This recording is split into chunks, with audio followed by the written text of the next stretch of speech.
Hey folks, welcome back. In this video, I'm going to show you how I made this awesome buckskin leather shirt. So if you think you might want to make one, then you might want to stick around. So the first thing that I have to do is I have to establish a pattern. Now, I'm not going to try and jimmy this pattern, but I suppose that if you wanted to, you could go find a good fitting t-shirt and carefully take it apart and use it for a pattern. But I'm going to go a little bit different. And I went and got this Simplicity easy to sew pattern. It's number 9499. And if you see the picture, I like the fact that those sleeves are different. They sew along here instead of along the top seam of the shoulder, so that I don't have to worry about a seam being up here made out of leather that's going to dig in if I'm carrying a heavy pack or anything over my shoulders. So I like the fact that those sleeves actually sew on across here in the front and in the back. The patterns are too flimsy to use on leather, so I'm going to tape these down to poster board and make heavier patterns that I can actually trace the design onto the leather with. So that's what I'm going to do first.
What I'm working off of here is a full elk hide from the rump all the way up to the neck. So I need to lay this pattern out and trace it on, and then I have to carefully cut it out so that I cut both pieces of leather. So I want to make sure there's no wrinkles or anything going on underneath it. Everything is flat and smooth all the way. And then I'll take my leather marking pen out and I'll mark it. I'm going to also mark these little triangle pieces. And what they do is, with the pattern, they tell me where particular pieces are supposed to join up. And I can always cut them off after the end.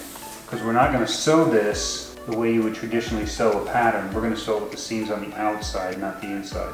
Now this is the biggest piece of the pattern. I wanted to lay it out first so that I know I'm not going to cut into an area that needs it. It's the back piece, so I wanted to get the best leather I can to put on my back. And I also laid it out squarely enough that there's no bullet holes or holes from the tannery in the leather itself. Once again, I'll double check and make sure everything's smooth and flat.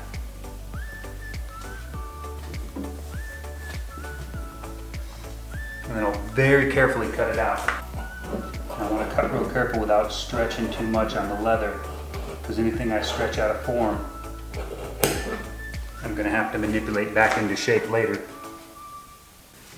And this is not a part that you want to rush. You really want to take your time and be gentle with it, so everything stays lined up the entire time that you're cutting. There's part one of the pattern. This is the back. Now I'll readjust and set up an area to cut the front. And I'll probably do the front a little bit thinner, and I'll do it up here if I can get it in.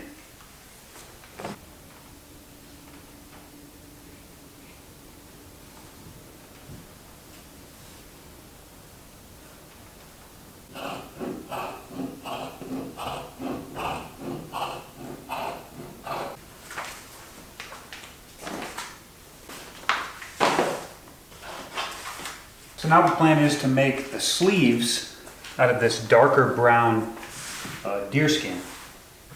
I'm not sure which one I want to use. I'll use whichever one is bigger. This one's got a lot of holes in it. So I'll go with this one. Hopefully I can fit both sleeves in here. If I put one like that, one like that, I should be okay. That. One like that, no. Maybe this. This. That might work. I've only got this one hide to work with, so I have to be very particular with it. And I'm going to lay out the markings. Just mark the corners on all of them, just so I can see how much space it takes up. And make sure there's enough room for the next piece. I have to make sure that there's enough room for the other one because I only have one shot at cutting it out. Yeah, there's plenty there.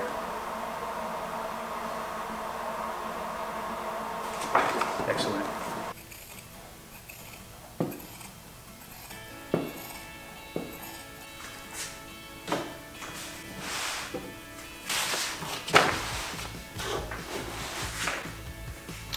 So now I have all the pattern pieces cut. This is the back of the shirt, the front of the shirt, left and right sleeves, and the collar. So it should look really nice. So with all the pieces cut, theoretically this is what the t-shirt's going to look like. The yellow is elk and the dark brown is deer. So now I got the pattern laid out and I've double checked it against the instructions to make sure that everything goes together the way I think it goes together. And now I have to very carefully glue and then sew one seam at a time. And since it's leather, it has that weird stretch to it. So I have to kind of play with it. And I'm going to clip each corner with a binder clip, just to make sure they line up perfectly so I don't have any excess come out of the deal.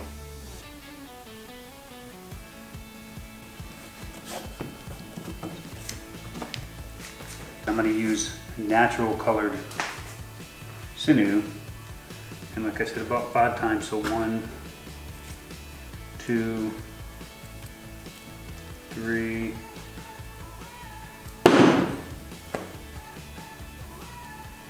and 4, 5. Obviously I'm overestimating it. I'm still adding a 6th one just for good measure. Once I'm done with this sleeve, then I'll know if I need to keep adding that extra bit or not. Now I need to thread my needles and get to stitching. So when threading the needle, once you get the thread through the eye, push the needle through the center of the thread.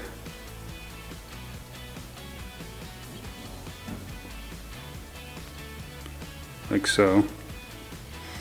And then roll the thread in the direction that it lies and poke it through again.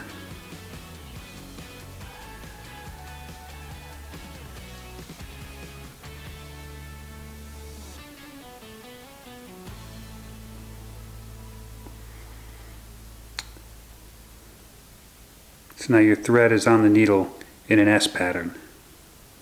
Slide it down towards the end, towards the eye, and pop it.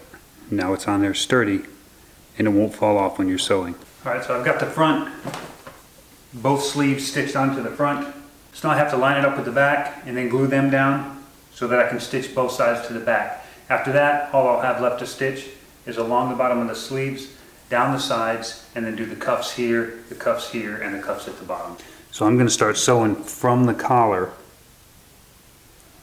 and I'm going to use, I keep my awl in a cork, so I can use that cork as an anvil.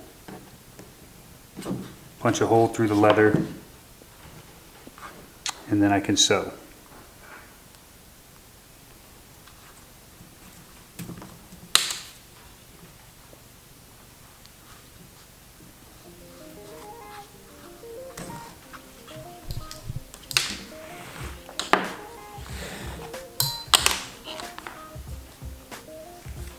And I want to make sure is on this first stitch, I get it centered, because if it doesn't center well, I'll run out of thread on one side. Now that that's done, I just need to keep that line.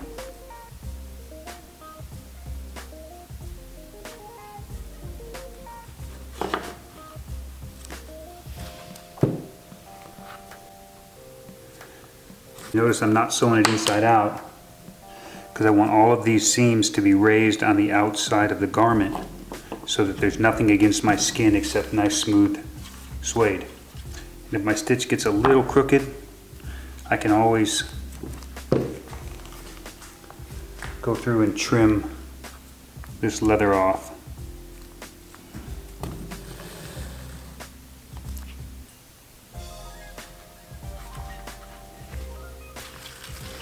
So the next step is just a lot of the same. So I'm going to go finish sewing this, and then we'll come back and we'll do the other sleeve, and then we'll sew the back to the front.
So now I've got the sleeves sewn on. I have to sew them together and then sew down the sides. And then it's pretty much a wearable shirt, but I'm going to do the cuffs here, a collar, and then the cuffs on the bottom. But I'm going to sew it a little bit different now. And now I'm not going to use the awl, I'm going to use something else. Because it's taken a long time, it's very tedious, and while it's obviously possible, there are better ways to do things, so we'll move into a better way to do this.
so beautiful, I can hear you. the silence.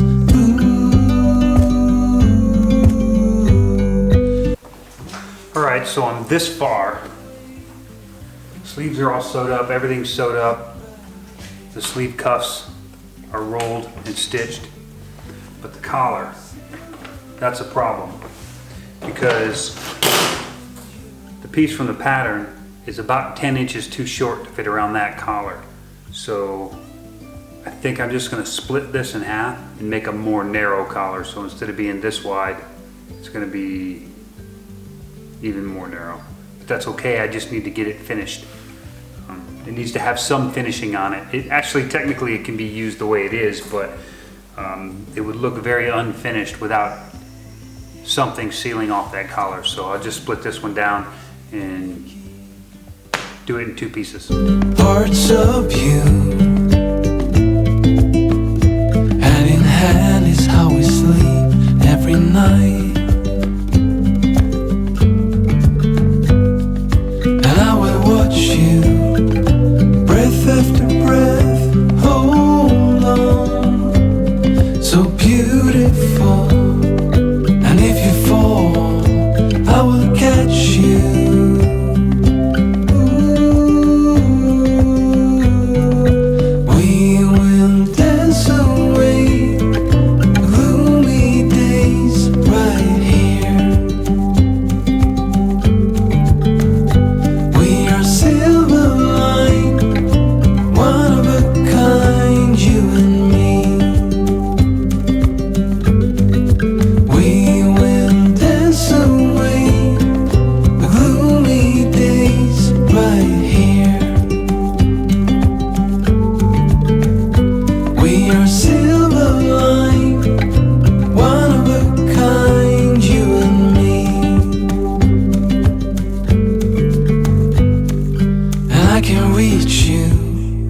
From a distance, I can, so beautiful. I can hear you within the silence. Ooh.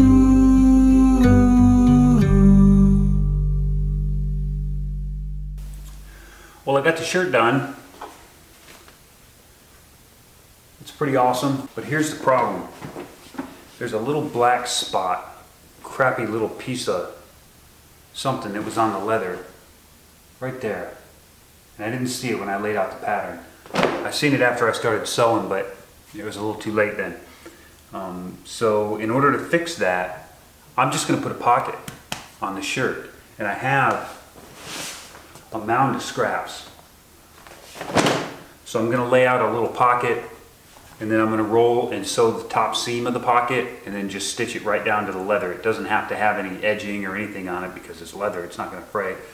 It'll just look like a regular old-fashionable shirt. There's no reason to, I mean, leather is really cool and real comfortable and real nice to wear, but there's no reason to look like you're a reject from the 1860s or like you're trying to play mountain man. I mean, you can have the quality and the durability and the comfort of leather without having to look like you just fell out of a reenactment.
All right, folks, I hope you really enjoyed that. Hopefully you can get something out of it. I have a couple of lessons learned. Number one, cut the pattern to size. I'm a large, I cut it to extra large to make room for the extra seams, and you can see it's just a little bit too big for me. So cut it to the actual size and it should turn out just fine for you. The seams do not have to go on the outside like I did. I've turned the shirt inside out and I've worn it around and it's just as comfortable. You don't notice them at all. So if you don't like the look of the seams on the outside, feel free to put them on the inside and everything is sealed up really nice and tight looking. Either way is going to be just fine. And inspect the leather really, really well before you cut your pattern. You see we had that problem. I had to add a pocket. It turned out to be a bonus. I really like having the pocket there, but it could have been really bad if there would have been a bigger blemish or something that I couldn't cover, or if it was in a different spot where a pocket wouldn't cover it. I just got lucky on that one. So if you don't want to try and just get lucky, inspect it really, really well to make sure there's no blemishes that you're not okay with. And lastly, you can see it's a little bit different color now. I oiled it with neat's foot oil when I was done to add a little bit of waterproofing to it. I don't think that that's necessary, but I did it because I like the look of it, and it kind of brings out some of the life of the leather, the scars and the mosquito bites and things that the animals had on them. I personally like that. If you don't like that, then don't do that. So with that, I hope you got something out of that. I hope you enjoyed it. If you did, please consider subscribing, and I will put a link down below to the pattern that I used to make this, so if you want to get it and make the same type of shirt, it'll be there for you. Also, if you want to see the kind of projects that I make on a day-to-day basis that I may or may not be making videos about, then go ahead and like or friend request me on Facebook, Instagram, and Twitter, because I post all my projects on there on a reoccurring basis. So only the key projects do I actually make a video about. So if you want to see what else is going on, that's the way to do it. With that, thank you for watching. Thanks for sticking around to the end, and I will see you on the next one.